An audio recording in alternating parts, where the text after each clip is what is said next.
نحضر بقى كوباية الشاي السخنة ونعمل أحلى قرص طرية فلاحي في البيت. أنا المرة دي عاملاها طرية بمقادير بسيطة جدا، مش هتكلفك كتير خالص. خلينا نشوف المقادير ايه. أنا حطيت كوباية من الحليب الدافي وعليها نص كوباية من المية الدافية. حابة تحطي كوباية ونص من الحليب مفيش مشكلة. وهحط عليهم كوباية الا ربع من الزيت، وهحط 3 معالق سمنة بلدي. لو عايزة تعملي نص ونص، نص زيت نص سمنة، مفيش مشكلة خالص. انا حبيت اعملها يعني بحاجات ممكن تكون موجودة في كل بيت. وهحط معلقتين خميرة كبار، وهحط عليهم 3 معالق سكر كبار. في ناس بتحب القراقيش دي تكون مسكرة قوي، ممكن تضاعفي كمية السكر. انا ما بحبهاش تبقى مسكرة. وهحط عليهم معلقة صغيرة جدا بيكنج باودر. وبرضو هكتب لك المقادير كاملة تحت الفيديو. هقلب الكلام ده كله مع بعض كويس. بعد كده هنزل عليهم بكيلو الا ربع من الدقيق، دقيق عادي متعدد الاستعمالات اللي بنجيبه من اي فرن او اي كيس انت بتستخدميه. وهحط عليهم رشة من الملح. هنعجن الكلام ده كله مع بعضه. انا ما حطيتش كيلو الدقيق كامل عشان الدقيق عندي ساعات بيحتاج سوائل اكتر وساعات بيحتاج دقيق اكتر.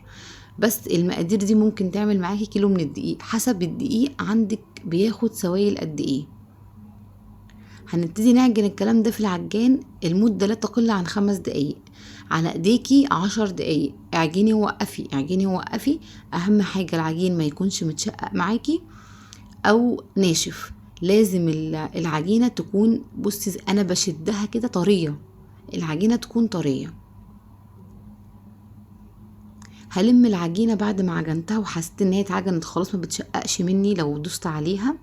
وهسيبها بقى تخمر لمدة ساعة في مكان يكون دافي. بصي انا حتى لما هدوس على العجينة مش هتشقق معايا.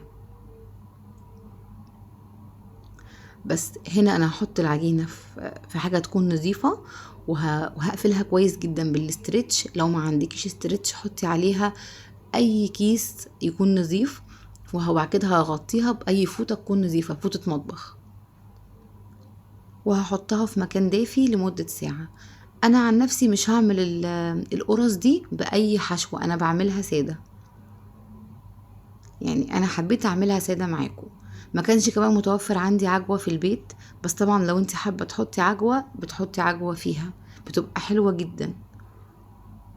بصي هنا بعد الساعة تضاعفت معايا ازاي، لان الخميرة بتاعتي كانت شغالة. هبتدي ان انا اقطع بقى العجينة. هقطعها لقطع متساوية وهطلع منها كور متساوية.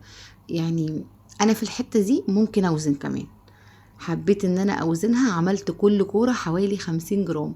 ممكن انت بايدك كده تحاولي تويمي ان الكورة دي قد دي. بصي عشان خاطر كمان يعني اقفلها كويس بعملها على الرخامة او على ايدي.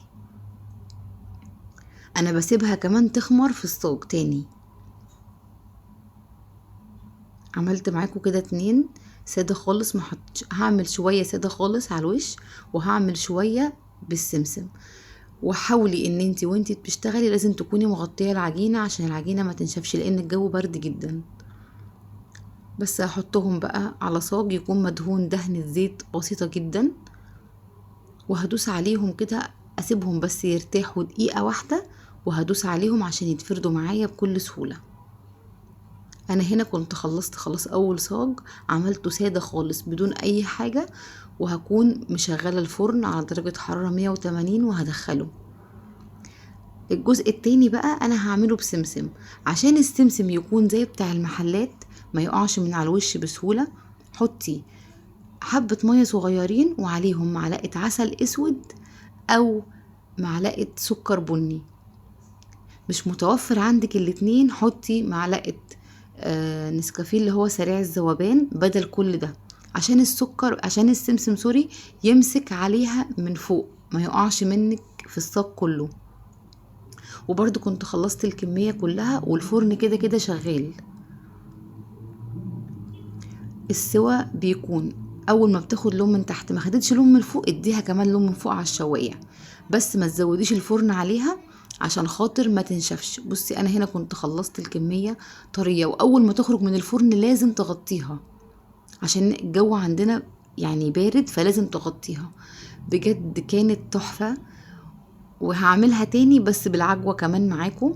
جربوها بالطريقة دي، وان شاء الله تكون المقادير سهلة وبسيطة عليكم. وهعمل تاني وصفات كتير معاكم ان شاء الله تعجبكم، واشوفكم تاني على خير في فيديو قريب، وباي باي.